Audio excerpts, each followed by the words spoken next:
మంచిర్యాల జిల్లా చెన్నూరు పట్టణంలో కాంగ్రెస్ శ్రేణుల ఆధ్వర్యంలో ఎమ్మెల్యే క్యాంపు కార్యాలయం నుంచి తెలంగాణ తల్లి విగ్రహం వరకు నిరసన ర్యాలీ నిర్వహించారు. అనంతరం కేసీఆర్, కేటీఆర్, జగదీశ్వర్ రెడ్డి దిష్టిబొమ్మల్ని దగ్ధం చేశారు. అసెంబ్లీ స్పీకర్ గడ్డం ప్రసాద్ కుమార్ పై బీఆర్ఎస్ ఎమ్మెల్యే జగదీశ్వర్ రెడ్డి చేసిన వ్యాఖ్యల్ని కాంగ్రెస్ శ్రేణులు తీవ్రంగా ఖండించారు. అసెంబ్లీలో బీఆర్ఎస్ పార్టీ నాయకులు స్పీకర్ పట్ల ఏకవచనంతో మాట్లాడుతూ సభ మర్యాదల్ని కలరాస్తున్నారని ఆగ్రహం వ్యక్తం చేశారు. సభ మర్యాదలు కాపాడుతూ సభను సజావుగా సాగేలా బీఆర్ఎస్ నాయకులు నడుచుకోవాలని హితవు పలికారు. అసెంబ్లీ సమావేశాల్లో తాము చేసిన తప్పులు ఎక్కడ బయటపడతాయో అని కావాలని బీఆర్ఎస్ నాయకులు సమావేశాల్లో రచ్చ చేస్తున్నారని ఆరోపించారు. ప్రభుత్వంలో అనేక సంక్షేమ పథకాల్ని ప్రవేశపెడుతున్న కాంగ్రెస్ ప్రభుత్వంపై అనుచిత వ్యాఖ్యలు చేయడం సమంజసం కాదని పేర్కొన్నారు.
మొన్న జరిగినటువంటి ఏదైతే అసెంబ్లీలో జరిగినటువంటి అసెంబ్లీ బిల్లు సమావేశంలో జరిగినటువంటి ఏకవచనంతో జగదీశ్వర్ రెడ్డి గారు కానివ్వండి, అదేవిధంగా కేటీఆర్ కానివ్వండి, కేసీఆర్ బృందం ఏదైతే ఉన్నదో క్రమశిక్షణ తప్పిపోయి ఏకవచనంతో మాట్లాడడం, సభాపతి గారి పైన ఏకవచనంతో మాట్లాడడం ఇది సరైంది కాదు.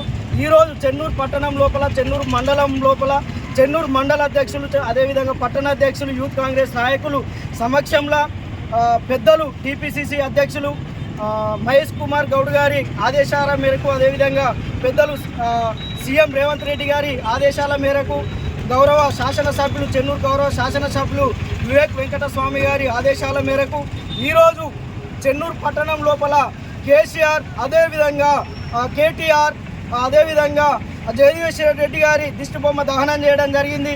అయ్యా జగదీశ్వర్ రెడ్డి గారు మిమ్మల్ని అనేది ఒకటే, బుడెంకాయ దొంగలు ఎవరయ్యా అంటే భుజాలు గుద్దుకున్నట్టు. ఈరోజు దళితుల పట్ల మీరు చూపెట్టేటువంటి వివక్షత ఏంటిది? మొన్నటికి మొన్న మీ నాయకుడు గత 10 సంవత్సరాల లోపల దళితుడిని ముఖ్యమంత్రి చేస్తా అన్నాడు.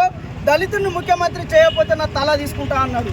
ఆ తల ఎక్కడ పోయిందా అని అడుగుతూ ఉన్నాం. అదేవిధంగా కేటీఆర్ని సూటి అడుగుతూ ఉన్నాం.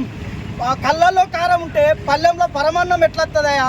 మీరు దళితులకు అదేవిధంగా 10 సంవత్సరాల పాలన లోపల మీరు ఇచ్చినటువంటి మేనిఫెస్టో ఏంటిది? ఆ ఉద్యోగాలన్న యువకులకు ఇలాంటి ఒక ఉద్యోగం కూడా ఇవ్వలేదు. మొన్నటికి మొన్న ఏకకాలం లోపల మా కాంగ్రెస్ ప్రభుత్వం వచ్చినటువంటి ఈ యొక్క కాలం లోపల మొన్నటికి మొన్న యువతకు 50,000 ఉద్యోగాలు కూడా మా యొక్క కాంగ్రెస్ పార్టీ ఇచ్చినటువంటి ఘనత అని చెప్పుకోవడం జరుగుతుంది. మీరు చేసినటువంటి పని ఎట్లా ఉన్నదయా? మీరు ఒకటి ఆలోచించండి. మొన్నటికి మొన్న మా యొక్క కాంగ్రెస్ ప్రభుత్వం వచ్చిన తర్వాత లెక్క పెట్టుకొని మహిళలకు ఉచిత బస్సు అనేది, అదేవిధంగా ఇంటింటికి 200 యూనిట్లు కరెంటు అనేది, రుణమాఫీలు అనేది నిన్న జరిగినటువంటి అసెంబ్లీ లోపల మా డిప్యూటీ సీఎం గారు బట్టి విక్రమార్క గారు చెప్తా ఉన్నారు రైతు రుణమాఫీ గురించి.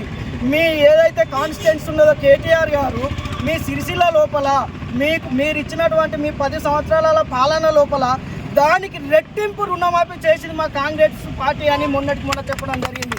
అదేవిధంగా జగదీశ్వర్ రెడ్డి గారు మీ నియోజకవర్గంలో మీ ఏదైతే బాపు అనుకుంటా ఉన్నారో బాపు గారి నియోజకవర్గంలో కూడా గజ్వేల్లో కూడా దానికి రెట్టింపు ఇచ్చినటువంటి ఘనత మా కాంగ్రెస్ పార్టీకి ఉన్నది. ఇలా చెప్పుకుంటూ పోతే దళితులకు మీరు చూపెట్టేటువంటి వివక్షత ఇదా. ఇప్పటికైనా మీ తీరుని మీ వైఖరిని మార్చుకోవాలని తీవ్రంగా ఖండిస్తూ యూత్ కాంగ్రెస్ తరఫున అదేవిధంగా కాంగ్రెస్ పార్టీ తరఫున తీవ్రంగా ఖండిస్తూ మరొకసారి ఖండిస్తూ చెప్తా ఉన్నాం.